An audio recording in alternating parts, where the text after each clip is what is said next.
A reading from the Holy Gospel according to John. When Judas had left them, Jesus said, "Now is the Son of Man glorified, and God is glorified in him. If God is glorified in him, God will also glorify him in himself, and God will glorify him at once. My children, I will be with you only a little while longer. I give you a new commandment: love one another. As I have loved you, so you also should love one another. This is how all will know that you are my disciples, if you have love for one another." The Gospel of the Lord. Praise to you, Lord Jesus Christ.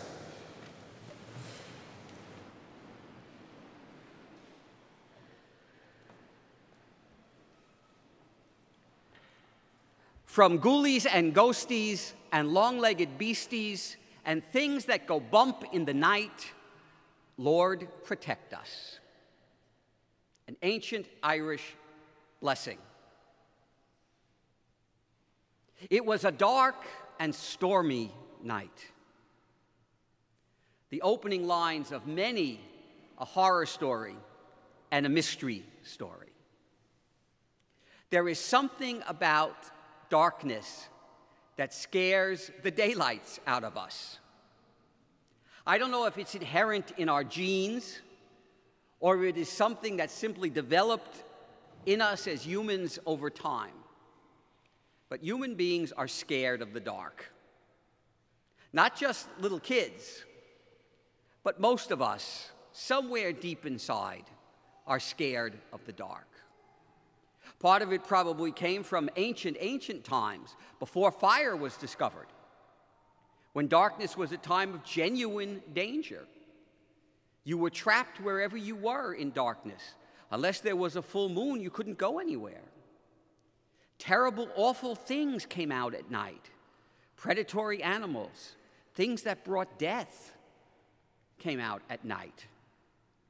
Even things that you wouldn't pay any attention to during the day suddenly were those things that go bump in the night that you ask the Lord to protect you from. Eventually, many of those things that would go bump in the night became the ghoulies and the ghosties and the long-legged beasties and all of those other things we became afraid of. Darkness scares us. We want light. We live in light.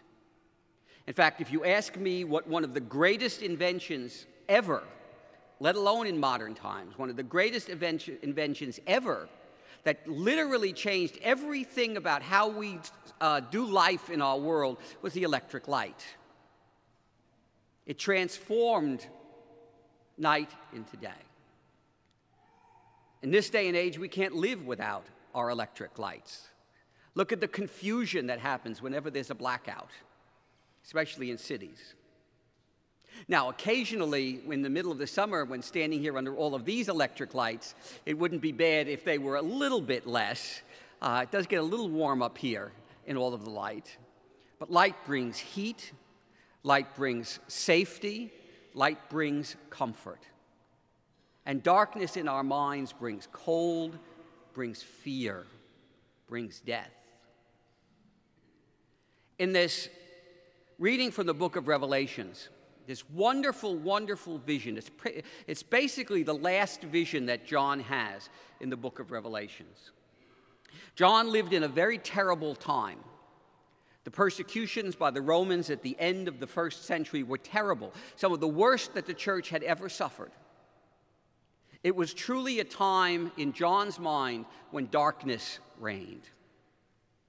And he saw in his mind this vision of a new heaven and a new earth.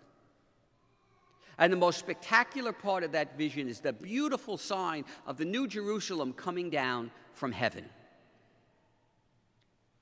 And one of the most remarkable things about this new Jerusalem is that there would be no more darkness.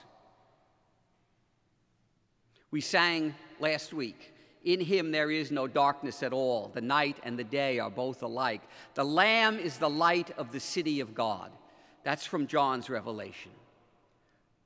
No longer would you need artificial light. No longer would you need fire. No longer would you need artificial warmth. There would be no more darkness, no more cold, no more night. God was the center of this New Jerusalem, bringing light to everyone. No more fear, no more death.